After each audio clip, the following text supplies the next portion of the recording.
Assalamualaikum warahmatullahi wabarakatuh. Berjumpa lagi di BOM Channel Bimbingan Online Matematika.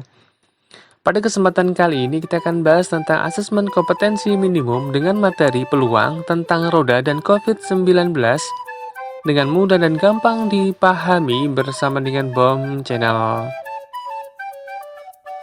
Pada soal yang pertama ini kita akan disuguhkan suatu permasalahan literasi numerasi yang ada kaitannya dengan roda putar sebagai berikut. Silakan dibaca dengan teliti dengan seksama, kemudian perhatikanlah data yang dimiliki, dan perhatikanlah inti dari permasalahannya. Gambar berikut merupakan sebuah roda putar yang dibagi menjadi 24 bagian. Pada sebuah acara, seorang tamu memutar panah yang dapat berhenti di sembarang bagian roda. Apabila terdapat 7/24 bagian berwarna biru, 1/8 bagian ungu, 5/12 bagian kuning, dan sisanya berwarna merah. Maka, peluang yang paling kecil yang ditunjukkan warna panah adalah Baik, pada soal yang pertama ini caranya sangat simpel sekali, yaitu disamakan ruang sampelnya. Dengan kata lain, yaitu penyebutnya. Perhatikan, dibagi menjadi 24 bagian, artinya ruang sampelnya 24 bagian. Biru, 7/24, kemudian ungu, 1/8, kita akan samakan dulu penyebutnya menjadi 3/24. Kemudian kuning, 5/12, yaitu 10/24. Kemudian, sisanya berwarna merah, artinya merah sama dengan dari total bagiannya ini 24 dikurangi dengan biru, ungu, dan kuning. Hasilnya adalah 4/24. Ketika masing-masing warna ini, ruang sampelnya sudah sama, perhatikanlah soalnya. Peluang yang paling kecil dilihat dari pembilangnya. 7, 3, 10, 4. Yang paling kecil adalah ungu. Soal berikutnya, silakan dibaca dengan teliti, kemudian perhatikanlah data yang dimiliki dan perhatikanlah inti dari permasalahannya. Seseorang memutar panah yang dapat berhenti di sembarang bagian roda. Apabila terdapat 1/24 berwarna hitam, 1/12 berwarna putih, 1/8 bagian merah, dan sisanya berwarna hijau dan kuning dengan bagian yang sama. Maka, peluang tanda panah berhenti pada bagian kuning adalah baik. Pada soal nomor 2 ini, caranya sama dengan soal yang pertama, yaitu disamakan ruang sampelnya atau dengan kata lain adalah penyebutnya. Kita akan terjemahkan dulu hitam, 1/24, kemudian putih, 1/12, kita akan samakan dulu, 2/24. Kemudian merah, merah sama dengan 1/8, kita samakan dulu, 3/24. Kemudian perhatikanlah sisanya berwarna hijau dan kuning dengan bagian yang sama. Sisa dari total bagian ini 24 dikurangi dengan hitam, putih, merah dengan penyebut yang sama. Sehingga sisanya adalah 18/24. Ingat, sisa ini terdiri dari hijau dan kuning dengan bagian yang sama. Hijau kuning tentunya hijau sama dengan 9/24 dan kuning sama dengan 9/24 dengan bagian yang sama. Artinya apa? Artinya peluang tanda panah berhenti pada bagian kuning adalah 9/24, kita akan sederhanakan menjadi 3/8. Soal berikutnya, soal nomor 3, terkait dengan COVID di Jakarta. Silakan dibaca dengan teliti, kemudian perhatikanlah data yang dimiliki dan perhatikanlah inti dari permasalahan. Diagram di samping ini menunjukkan data pemantauan wabah virus di DKI Jakarta. Data ini berdasarkan kelompok umur yang berstatus ODP dan PDP per tanggal 22 Maret tahun 2020. Berdasarkan diagram tersebut, kelompok laki-laki usia berapakah yang diduga mudah terinfeksi COVID-19?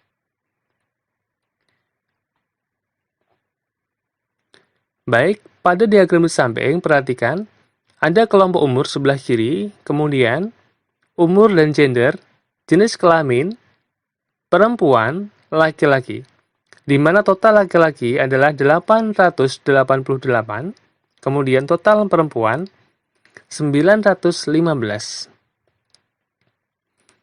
Dari grafik ini, kita perhatikan laki-laki yang mudah terinfeksi virus tentunya adalah yang paling besar ODP dan PDB-nya, yaitu pada 201. Rentang umurnya adalah di 30 sampai dengan 39. Artinya, jawabannya adalah yang C. Soal yang keempat masih terkait dengan COVID di Jakarta sebagai berikut. Silakan dibaca dengan teliti. Berdasarkan diagram tersebut, peluang seorang perempuan yang berusia 60 tahun sampai dengan 79 tahun yang menjadi terduga terinfeksi COVID-19 adalah perhitungan hanya dibandingkan dengan total perempuan. Kita akan cross-check pada diagram, tentunya sebelah kiri. Kita akan cari jumlah kelompok umur yang berusia 60 tahun sampai dengan 79 tahun. Yang pertama, 60 sampai dengan 69, 47. Kemudian yang kedua, 70 sampai 79 adalah 29. Artinya, perempuan yang berusia 60 tahun sampai dengan 79 tahun adalah jumlahan dari 47 ditambah dengan 29, yaitu 76. Karena perhitungan hanya dibandingkan dengan total perempuan, maka peluangnya adalah 76 per 915.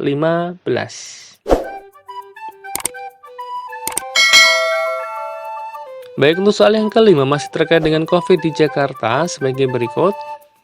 Berdasarkan diagram tersebut, tentukanlah benar atau salah pernyataan berikut ini.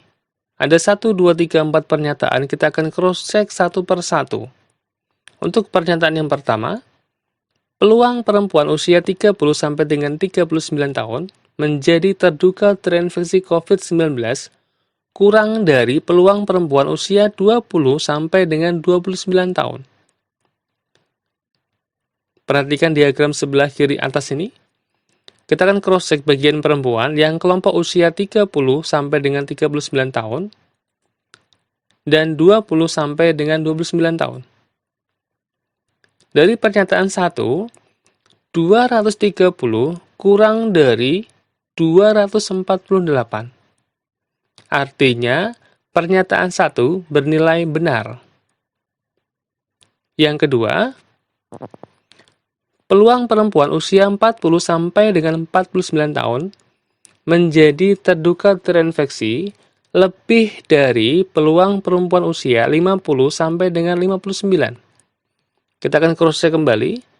40 sampai dengan 49 dan 50 sampai dengan 59. Apakah 129 lebih dari 110? Benar. Artinya, pernyataan yang kedua bernilai benar. Yang ketiga, peluang laki-laki usia 20 sampai dengan 29 tahun menjadi terduga terinfeksi kurang dari peluang laki-laki usia 40 sampai 49 tahun. Kita akan cross-check kembali yang usianya 20 sampai dengan 29 tahun untuk laki-laki.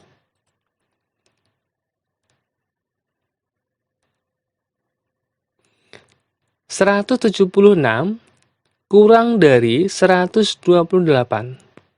Salah, artinya pernyataan yang ketiga bernilai salah. Pernyataan yang keempat, peluang laki-laki usia 40 sampai dengan 49 tahun menjadi terduga terinfeksi lebih dari peluang laki-laki usia 50 sampai dengan 59 tahun. Kita akan cross-check kembali.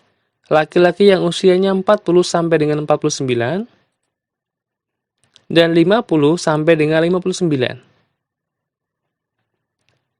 128 apakah lebih dari 130? Salah. Artinya, pernyataan yang keempat ini bernilai salah. Demikianlah tadi pembahasan singkat tentang asesmen kompetensi minimum dengan materi peluang, roda, dan COVID-19 dengan mudah dan gampang dipahami bersama dengan BOM Channel. Terima kasih untuk like, share, dan subscribe-nya. Akhir kata, wassalamualaikum warahmatullahi wabarakatuh.